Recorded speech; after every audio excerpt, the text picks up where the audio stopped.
Olá, estudante, tudo bem com você? Sou o professor Alexandre Claro, da disciplina de História, da área de Ciências Humanas e suas tecnologias. Na aula de hoje, você vai aprender sobre algumas questões da geopolítica do pós-Segunda Guerra Mundial, para compreender as diversas guerras civis do continente africano, os impasses para a construção da paz mundial e o descaso de uma política efetiva da ONU para com a situação de conflitos dos países africanos. Vamos lá? Para a gente compreender um pouco essa questão, é importante a gente voltar lá para o final da Segunda Guerra Mundial. Portanto, de uma forma mais específica, o ano de 1947.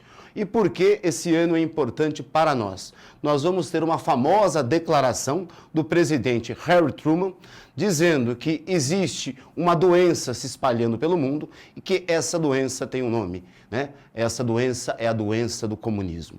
A partir dessa declaração do Truman no Congresso estadunidense, nós temos o início da Guerra Fria e o que vem a ser esse conflito tão importante que pegou quase que toda a metade da segunda parte do século XX. Ora, a Guerra Fria é o conflito que existiu entre Estados Unidos e a extinta União Soviética e que recebeu o nome de Guerra Fria porque esse conflito ele não aconteceu de uma forma direta. Foi uma guerra de ameaças, uma guerra psicológica, uma guerra envolvendo a questão ideológica de sistemas econômicos completamente diferentes, que é o capitalismo e o socialismo. Dentro desse contexto, ela começando em 1947, nós vamos ter o término dessa guerra a partir do ano de 1991, quando ocorre o colapso da União Soviética e ela, portanto, deixa de existir. Porém, o que é importante da gente pensar dentro desse período denominado Guerra Fria? Primeiro ponto importante, são as duas grandes potências que surgiram após a Primeira Guerra Mundial. Isso fez com que o mundo se tornasse bipolar, dois polos de poder. Vale a gente lembrar aqui que até então o mundo era considerado monopolar. O grande polo de poder era efetivamente a Europa. E nesse momento a Europa perde parte dessa influência no mundo.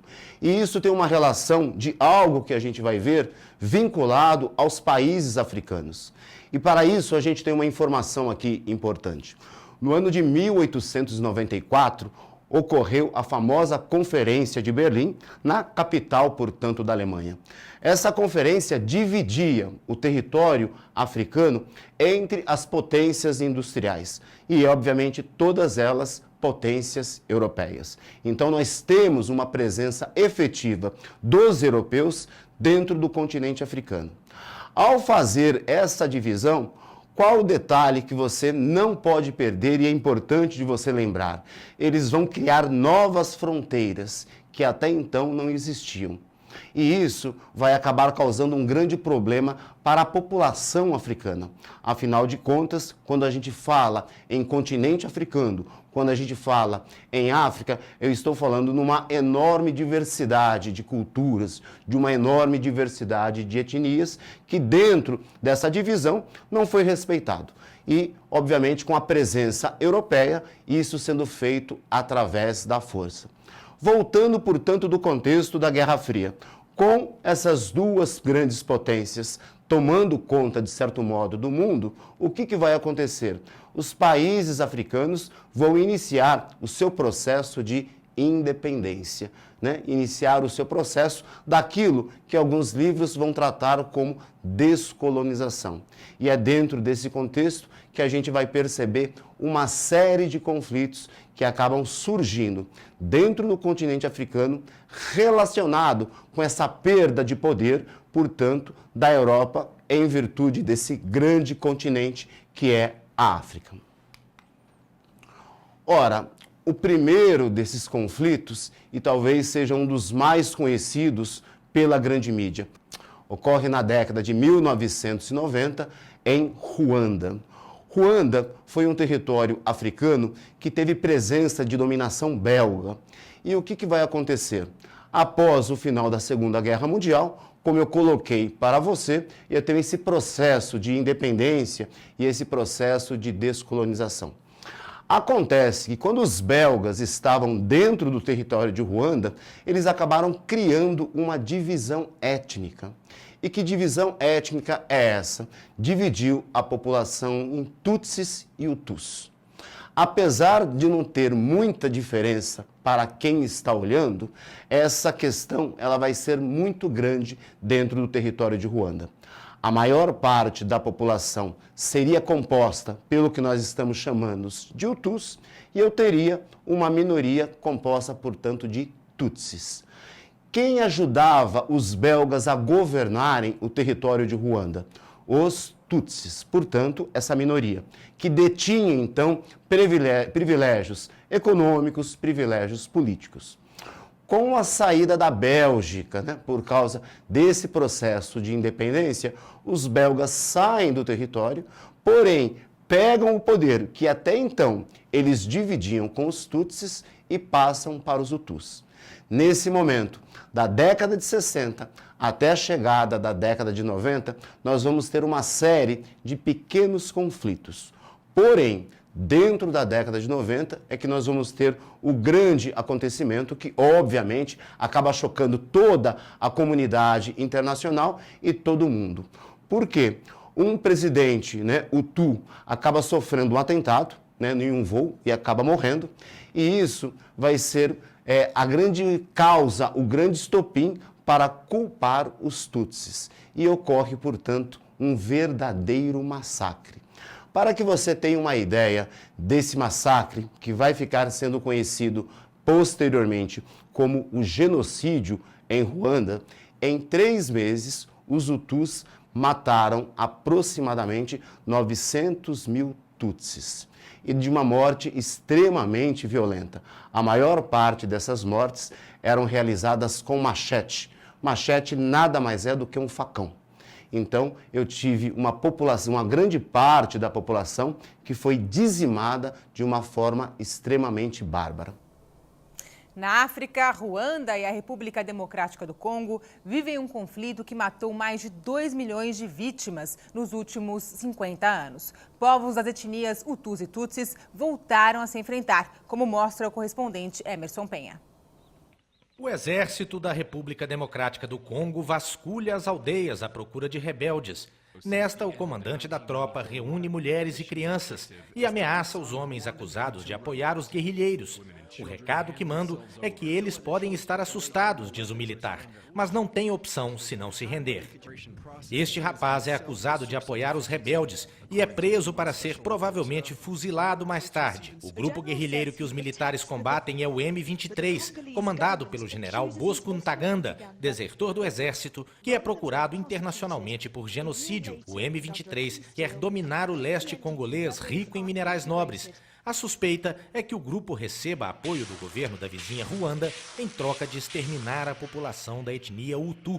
O conflito entre as etnias Hutu e Tutsi, no centro-leste da África, já tem mais de 50 anos e está no Congo, Ruanda, Burundi e Uganda, onde vivem esses povos. Os Hutus são maioria, 84%. 14% são Tutsis, tradicionalmente próximos do poder desde o tempo das colônias, e só 2% são de outras etnias. Já houve combates e massacres em todos esses países. O pior episódio foi o genocídio de Ruanda em 1994. 500 mil pessoas morreram. Mulheres, crianças e idosos foram assassinados até por vizinhos, a golpes de facão ou queimado. Vale aqui também um outro lembrete, porque houve um pedido de intervenção por parte da ONU, afinal de contas, estava acontecendo um genocídio, porém, a ONU, naquele momento, disse que não existia um genocídio efetivamente em território ruandês.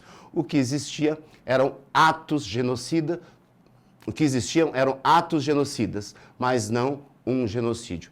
E aí cabe, portanto, uma reflexão crítica de todos nós, 900 mil pessoas sendo mortas em apenas 3 meses. Que tipo de assassinato em massa é esse? É óbvio que é um genocídio.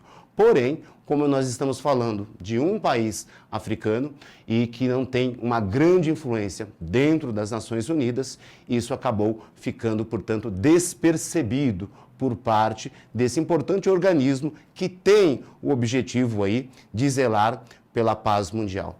E dá para a gente pensar aqui também sobre o problema que envolveu a morte dos Tutsis, que é em relação ao próprio governo belga, que quando saiu do território ruandês, acabou entregando o poder para o grupo rival. Então, é um problema étnico, sim. É um problema do território ruandês? Também. Mas há influência externa belga, há uma questão problemática bastante grande da ONU em relação à resolução desse conflito, da qual ela não tomou partido de uma forma concreta. Um outro momento também importante para a gente pensar sobre essa saída dos europeus do continente africano e o surgimento de uma série de guerras civis é em relação ao território do Sudão. O Sudão, para que você tenha uma ideia, é considerado hoje no mundo uma das regiões mais instáveis do ponto de vista político e por causa dos conflitos que acabou tendo. Então, desde a década de 1960, eu tenho conflitos envolvendo a população sudanesa. Um dos problemas desses conflitos vai estar relacionado à questão étnica. Por quê? Antes eu tinha apenas um único país, que era o Sudão. Só que o que acontece? A região norte do Sudão é uma população majoritariamente de muçulmanos, portanto de islâmicos, enquanto a parte sul são de cristãos. Então, existiu conflito envolvendo especialmente esse aspecto religioso. Há uma outra parte que é o noroeste do Sudão, que é a região de Darfur. E o que a gente vai perceber dentro dessa região? Um desenvolvimento bastante desigual quando a gente compara com o próprio Sudão. Então, dentro da região de Darfur, vai começar a surgir movimentos pedindo a independência do Sudão. E por que acaba ocorrendo esse pedido de independência? E é um conflito também que ainda está em processo, ainda está em andamento, portanto não temos um resultado para ele. Porque uma vez que eu tinha inicialmente esse primeiro conflito envolvendo muçulmanos e cristãos, Sudão do Norte com o Sudão do Sul, a parte sul, composta, portanto, de cristãos, vai conseguir a sua independência, fazendo, portanto, com que surja um outro país, que é o próprio Sudão do Sul, que é o que você pode ver na imagem aqui abaixo. E a grande causa, como eu coloquei para vocês, envolve a questão de um conflito efetivamente religioso, portanto, entre muçulmanos e entre cristãos. Vale lembrar que dentro da questão muçulmana há um fundamentalismo que acaba assolando, nesse momento, grande parte da África, e não apenas o Sudão, a gente vai ver isso em outro momento, que é a tentativa sempre de aplicar a Sharia. E aqui lembrando novamente, Sharia, as leis muçulmanas, que estão pautadas efetivamente naquilo que está presente no Alcorão e nos ensinamentos de Maomé. A ideia aqui, portanto, é criar um Estado total islâmico. Por isso, a própria separação. Ainda hoje, mesmo com a divisão e a criação de um outro país, eu tenho conflitos envolvendo muçulmanos sudaneses contra cristãos sudaneses. Outro conflito que a gente precisa entender. A região do Mali. O Mali é um país que merece uma observação em relação aos outros, não que não exista riqueza nos países africanos, mas há um problema bastante sério do ponto de vista econômico e social da população do Mali, e isso fez com que surgisse diversos pequenos grupos étnicos. Eu tenho aqui também uma enorme diversidade étnica que vai começar a protestar contra o governo para tentar ocupar esse mesmo governo. E o que acontece? O governo que não está disposto a ceder para essas minorias, já que é composta de uma grande diversidade de minorias, acaba utilizando aquilo que o Estado faz em momentos de caos. Acaba utilizando a força. E aí o que a gente vai perceber? Que grande parte da própria população civil acaba morrendo em virtude desses conflitos. E aqui eu faço novamente aquela observação. A guerra civil que está ocorrendo no Mali, a ONU tem consciência da sua existência, a ONU tem consciência desses grupos minoritários dentro do território do Mali, mas ela não acaba ocupando aí com uma posição, digamos que mais efetiva, como a própria ideia de intervenção. Um dos argumentos utilizados pela ONU é o respeito à soberania do próprio Mali. Só que aqui eu também quero que você faça aí uma reflexão que essa ideia de soberania muitas vezes não é utilizada para outros conflitos que ocorrem no mundo.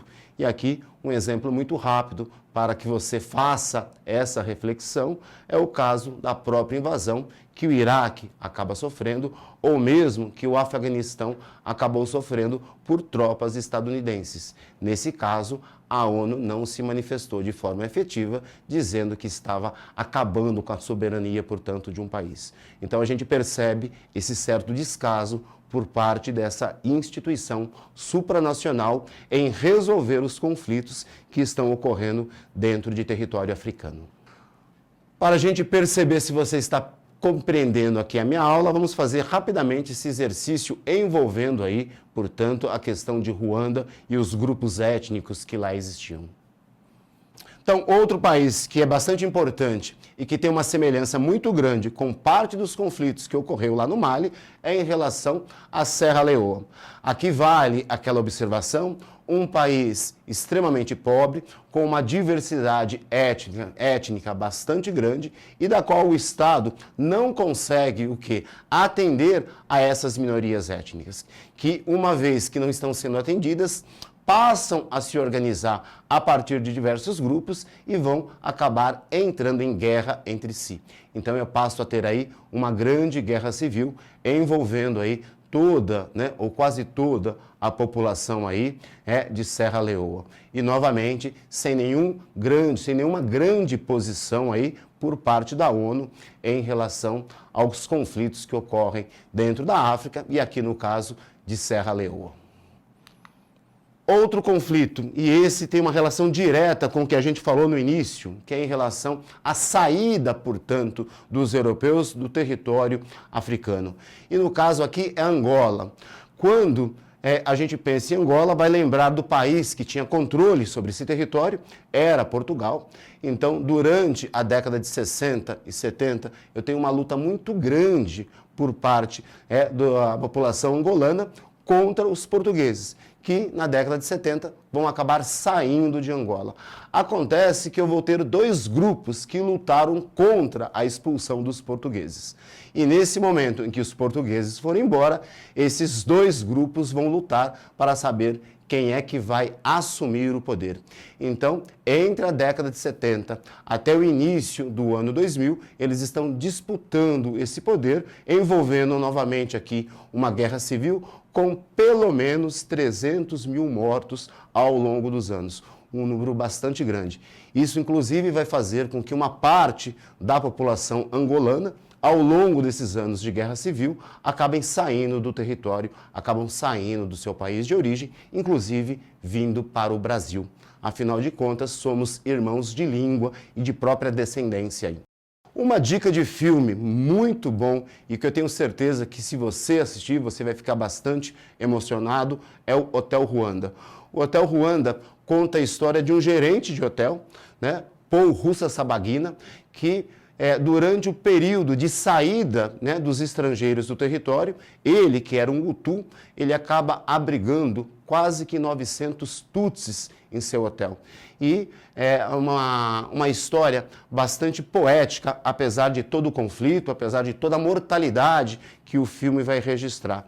E, posteriormente, ele acaba tendo asilo político aí dentro da Bélgica e, posteriormente, na França. Vale muito a pena ver esse filme e, como eu disse, provavelmente você vai se emocionar e conhecer um pouco desse conflito que, de certo modo, é apagado um pouco da nossa memória recente. Vamos à nossa frase de reflexão. Em época de paz, os filhos enterram os pais, enquanto em época de guerra, são os pais que enterram os filhos. Heródoto de Halicarnasso. Agora você pode consultar aqui os nossos links, né? Lá tem uma série de informações sobre esses vários conflitos que a gente falou aqui, através de filmes, artigos, podcasts. Então não deixe de consultar para aprofundar os seus estudos sobre os conflitos ocorridos, especialmente aí dentro de território africano. Até uma próxima.